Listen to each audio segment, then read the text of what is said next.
Hello, listeners, and welcome to this third and final part of the mini-series on the troubled teen industry with guest Meg Applegate. To find out more about Meg's work or her work with Dr. Janja Lalich, please follow the links in the episode description. But for now, here is Meg Applegate. As a parent, you're told that if you do not take this drastic action with your child, there's a chance that they could die, and that they're then being sent to a facility where there's actually a chance that it's the facility that will cause your child's death. And that to For me sure. just doesn't I know. make sense. And I could never imagine being on the receiving end of a phone call or visit from the school, the program, where they come to tell you that your child has died under their care when you sent them there to get help in the first place. And I've been speaking to some parents recently who have been going through a lawsuit where their child who had additional needs, special needs, was the parents were convinced that the best place for their child to get support was in one of these programs. And it's just I can't even it's like every story that you hear from each individual has its own devastation. And with this one, it's just this person couldn't support themselves, and they are set, they're sent to a facility where they are pretty much non-verbal and still have to do circle time, still have to be subjected to, I just can't even, I Yeah, can't even, I think about that mother and I know. it's really And upsetting. I can't imagine what it would be like to get that phone call, but I unfortunately have had to witness that secondhand, working so closely with the Goodridge family. And honestly, it's horrendous what not only what they're going through, but the deception on Diamond Ranch Academy side, and just the I don't know, just the lack of accountability even. I don't understand how something like this can happen and there isn't an automatic revocation of a license. And that is what needs to happen. With if a kid dies in the facility, the license needs to be gone. And Every that's my person bottom needs to line. be investigated, I know. and some type of report needs to be generated under every alias that every staff member might use before Mm-hmm. they go off and join another program, or another school, or open a new school and use everything that they've learned in one of these places to run their own. And it's kind of similar to how branches of major religions, the further and further out, the more fringe, the more extreme that these groups get, the more harm is brought to the individuals involved in those groups. And every person that goes through one of these programs or works at one of these programs and then gets inspired to open their own, and then again and again and again, and it's the most extreme measures of these programs that are taken from one place to the next. And you mentioned WASP programs, which are Worldwide Association of Specialty Programs and Schools, that Mm-hmm. that were launched in Utah or were started in Utah, but supposedly have been shut down.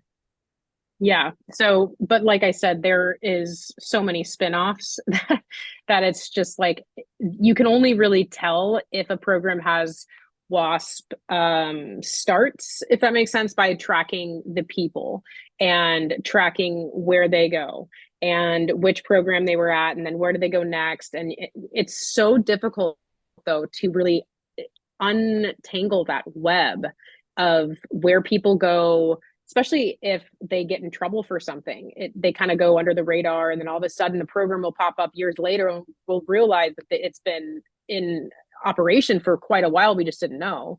So, I mean, there's just so little regulation, and Sometimes it feels like it's never ending, right? But we know we're making a huge impact. And the industry has finally met its match because we feel and when I say we, I mean every survivor, every person who is advocating for the troubled teen industry to stop the abuse.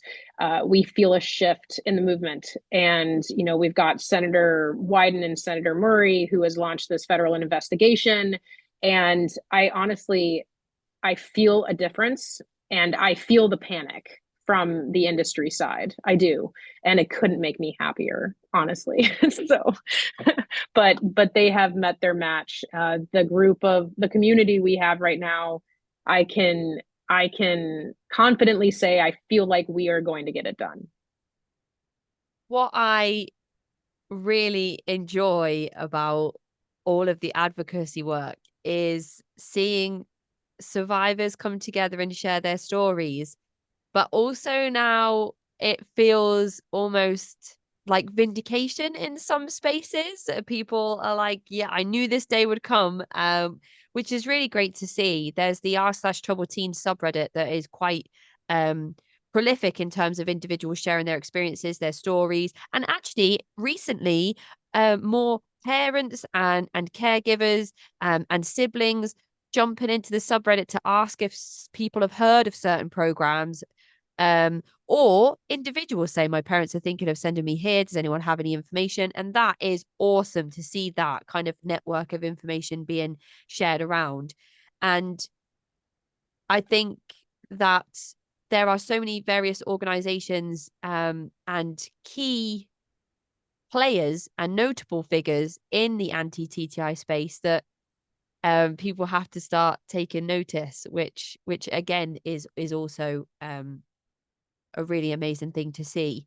And one of the questions that I just wanted to ask about your experiences before we move on to talk about the specifics of Unsilenced is, when you talk about circle time or attack therapy, as it might be more commonly known across different programs, how did you find it adjusting or regulating once you'd finished your program and returned home? There have been people that talk about how conflict became sort of almost ingrained in them, or oversharing became something that they were familiar with. And there's nothing in place that we know of, or that I've even heard of, or that I've heard of up to this date, that supports individuals integrating back into typical society, because living in a sort of like a shared accommodation with Mary and Kenny and 10 other girls is not typical everyday life. So I just wondered what your experiences were, and what we could be thinking about implementing to support people back into typical life. Yeah. From in my experience, really what we see with survivors is, especially those who have been through what you're talking about, attack therapy and or whatever name they called it in their program, but we all know what it is it can go really many routes, but the main routes I see are two different ones, which is one, survivors tend to feel comfort in conflict, and with that said, sometimes in their lives that they find that they're always around conflict, and I think subconsciously they choose that because there's comfort with conflict because they were in conflict so much. And I think that that's a possibility. With myself, I find myself to be on the other one that we see commonly as well, which is conflict is very uncomfortable for me, and when because of being in so much conflict. And whether it takes one route or another, I'm not sure what causes that, but I find myself to be honestly still very heavily affected by the attack therapy. And that and it's interesting because with business in my career in the last 17 years, I don't notice it because I masked so heavily to make sure that it's not affecting my work. I need to be professional, and that's always been very important to me. But more within my individual relationships and intimate relationships, I've noticed that any kind of conflict, and it's extremely difficult for me. And specifically, any critiquing. If someone confronts me, While I may appear normal on the outside, I am dying. And it actually feels like dying in the inside. I am convinced that I'm dying. And my body thinks that it's dying. My heart rate starts to increase and all of this stuff. So I to this day am affected in that way. And I tend to keep conflict in instead of letting it out. I think the other option is constantly letting a tiny bit of conflict out, and so that it doesn't build up like it does in me. And so those are kind of the two different ways.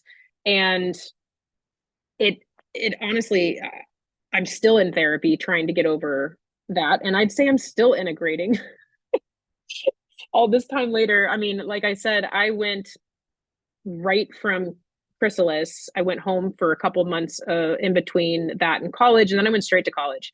And that was a culture shock of a nightmare. And I remember one of my friends, the first time I had an actual conflict with a friend, I did what I thought I was supposed to do, and that is to confront them. Just like, I don't appreciate how you just did A, B, and C. When you did that, I felt A, B, and C. My hope for you is that you can blank, blank. And this person was like, what the? And obviously, I lost a friend, right? Because I came off super weird. And it's not how the world works. So that's how I was right after the program. And I think I did a little bit of the need for conflict as well. And I did the other route of feeling okay in conflict for about 10 years. And then I shifted into the zero conflict is comfortable. And now I'm in that hemisphere over there. So I think that what we need to do is really support survivors.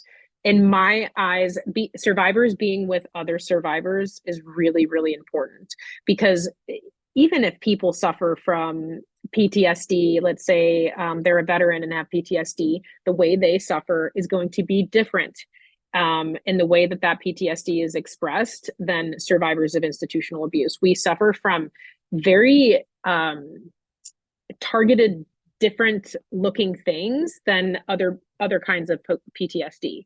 And I think it's important for survivors to feel heard and validated, because we spent, no matter what the program was, one common thread is that we were ignored, we were not validated, we were not listened to, and we were made to feel not important. And the lasting effects that can have on the rest of your life is it's pretty profound. So being able to be around people and vent to people and have friends and people who truly understand what you're going through, not only what you're going through but what you went through, is so valuable. And with that said, that's what Unsilenced is really trying to do. Is our community is extremely important to us, and even if they're not volunteering with Unsilenced, they're still so important to Unsilenced, because this community is a gigantic safety net for all of these kids that are coming out and feel like there's nowhere to go. So the kids coming out, the kids that just got out, please go find For Survivors by Survivors on Facebook, join the group, find your tribe. It is so healing to be able to not only talk to people that understand, but then also try to help the industry, or try to go against the industry that harmed you. And I've found through my work with Unsilenced that in and of itself is super healing and super incredible to witness these people who are all traumatized. Yet when you're actively trying to take down the industry that harmed you and is currently harming other kids, somehow you start to heal as you do this work. And that's why Unsilenced, our underlying mission, our internal mission, if you will, is to help survivors help themselves. And that's truly what our end goal is.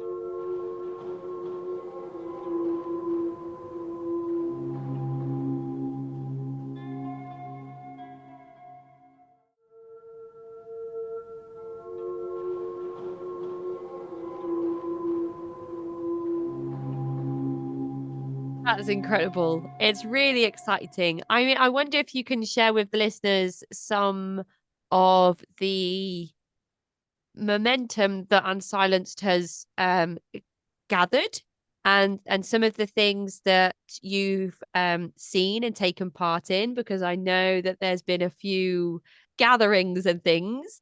There's movement. Please tell us all about it. Yeah. So, I mean, it is actually really weird to say this and seems kind of strange, but Unsilenced has only been around for a year. We incorporated last December or, in 2021. So we've been around a year, but so much has happened.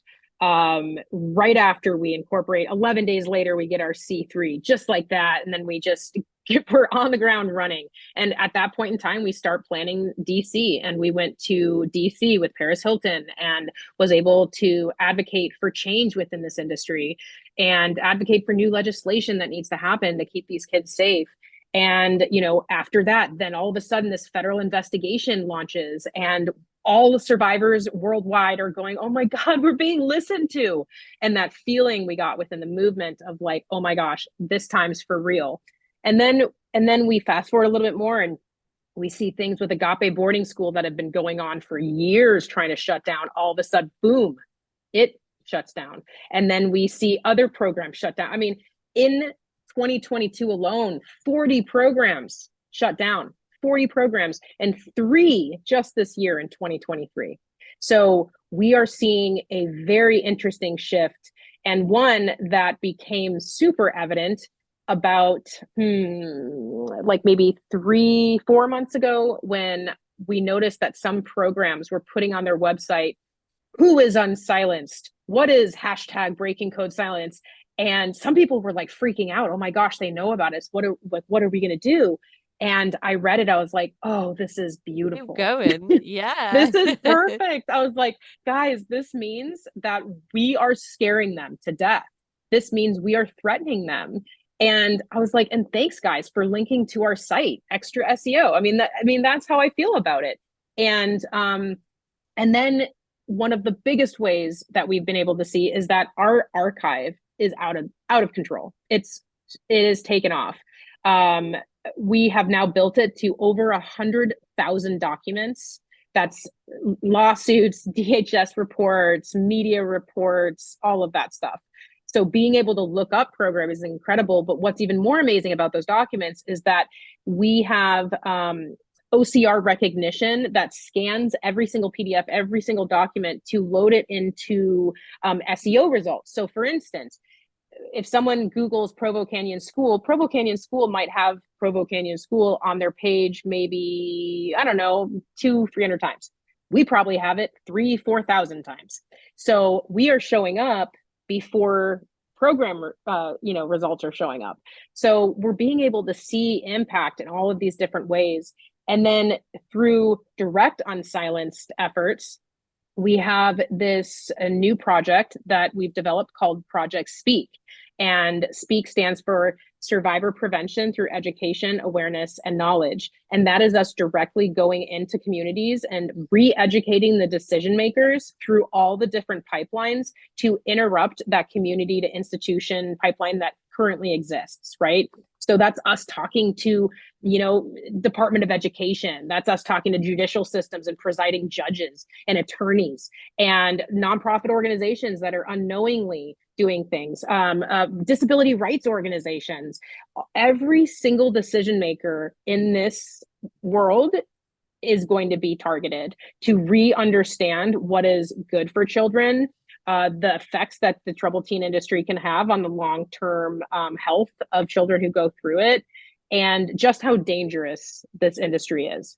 So Project Speak is really the preventative aspect of this. And then something that is equally as important is we have just started our a couple months ago, our survivor support groups. And this is something we're really excited about because, like I said, people need community. They need to share experiences and feel valid and heard. So the first Saturday of every single month, we have 2 psychologists who are trauma psychologists and specialized in trauma who lead the support group for anyone, and it is 100% free.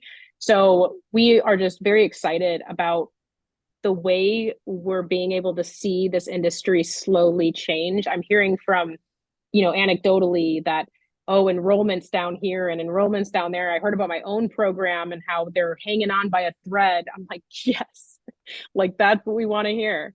And there's some work that you're doing alongside Yanya Lalich as well, I believe. Yes, yes. So yeah, I've become good friends with Yanya Lalit. She is incredible and she is just so knowledgeable about cults, but really able to intricately look at it through a different lens that I don't often see. And that's why I really value her view. And so basically when I started Unsilenced a year ago, she came to me by another friend, a therapist that reached out and introduced me. And I realized we need to enmesh this. Cults and TTI are cousins, and we need to create a bigger community of cult survivors and TTI survivors. And we need to do this together. And part of that led to her coming up with starting a nonprofit organization called the Lalich Center on Cults and Coercion. And I'm currently sitting on her board. So I'm very excited about this. We just got our C3, which is super exciting. And I'm going to start helping with fundraising and all of that stuff coming up here in the next couple months.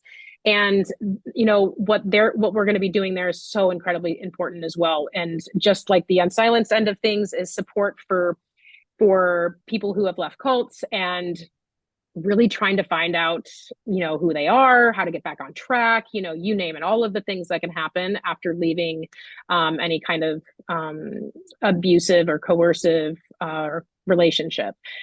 So that is really exciting. And I'm more so really excited about being able to marry those two worlds because they are so incredibly important yet really connected. I'm speechless. It's amazing. All of it's incredible. All of it's so, so, so incredible, Meg. You're doing amazing work. All people involved in advocating against the troubled teen industry are doing incredible work. And I I really am sort of, it's kind of doom and gloom when you talk about the programs and how many of them there are and how people just move and rebrand and reopen but then when you look at the change in the industry and you look at the advocacy work that is now happening that perhaps wasn't happening even 5 years ago, I start to get a little bit excited. And I really am. I feel like I'm here with sort of like I've got my pitcher of beer and I'm sitting at the sidelines and I'm just kind of taking it all in, which is amazing. Um, I I don't know if this is 100% correct, so I will double check this before I put it in the final episode. If not, I might have to edit it out. But it's my understanding that Yanya took one of her books out of publication because she's adding a chapter in about the troubled teen industry. And I think that that might be Escaping Utopia, but I could be wrong. Yes, so she is redoing one of the chapters of her book, and she is adding that along with all the other things that she's trying to do right now.